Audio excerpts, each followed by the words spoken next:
Hello, my name is Benjamin Newton, and this is my Meetup.com startup. So I made my Meetup.com, and I selected this one. The group name was How to Build AI Skills for Your Career, and the group name itself was Silicon Valley Startup Idea to IPO Group, and here is the Meetup.com link.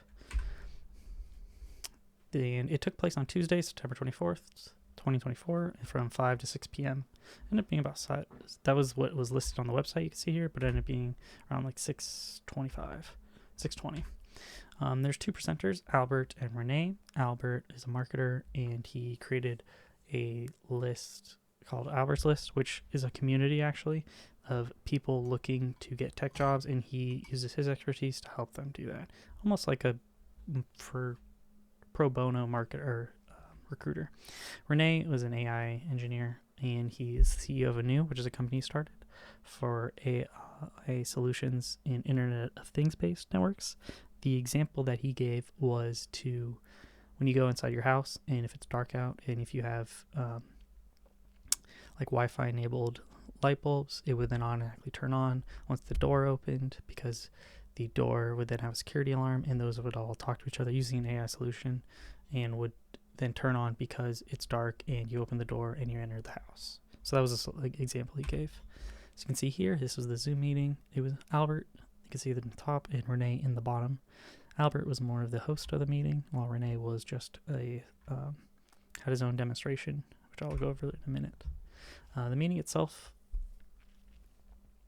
first went over Renee and Albert's background, and then Albert had a portion on news, kind of in the AI field, which I found to be really interesting. The first big takeaway I got was that Albert claimed there would be a 5x increase in generative AI jobs by 2033, which makes sense because AI is the thing. Second was that UCLA and other universities are offering GitHub accounts to students and faculty.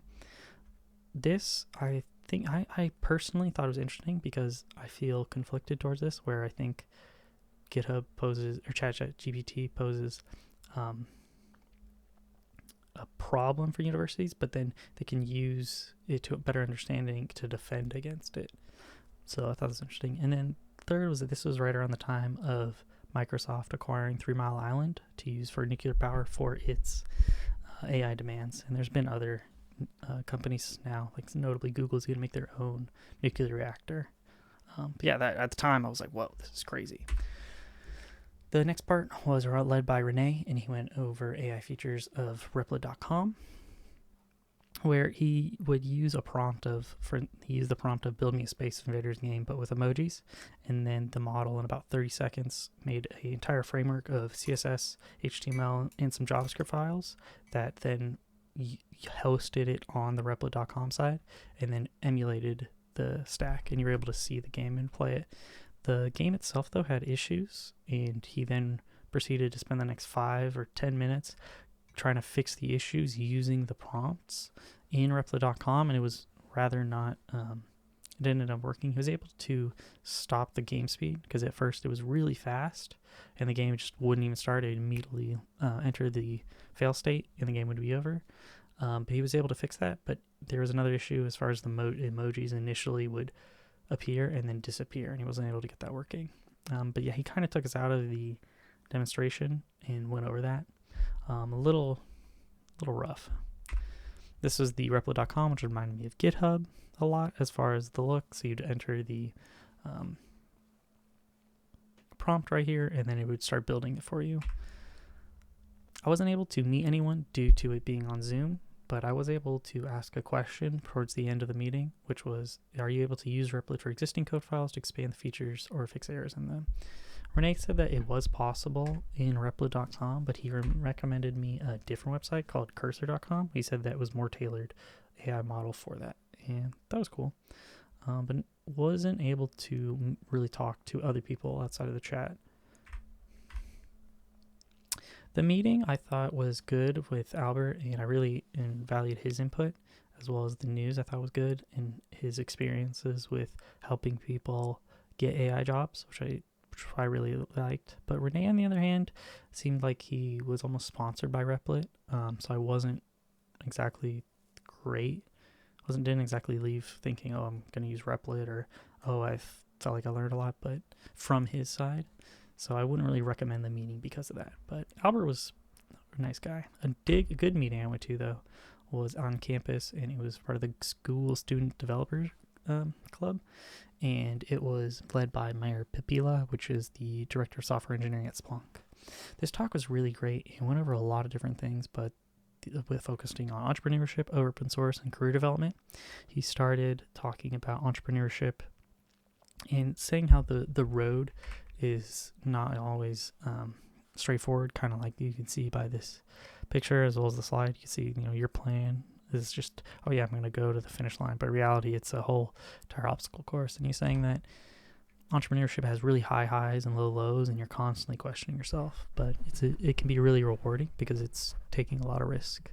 And then he went over open source, and open source was a really great way to build your brand and get better contacts, as well as expand your network, as well as also get some technical skills. But it's not really good for monetization, because it's really hard, almost impossible sometimes, to monetize open source.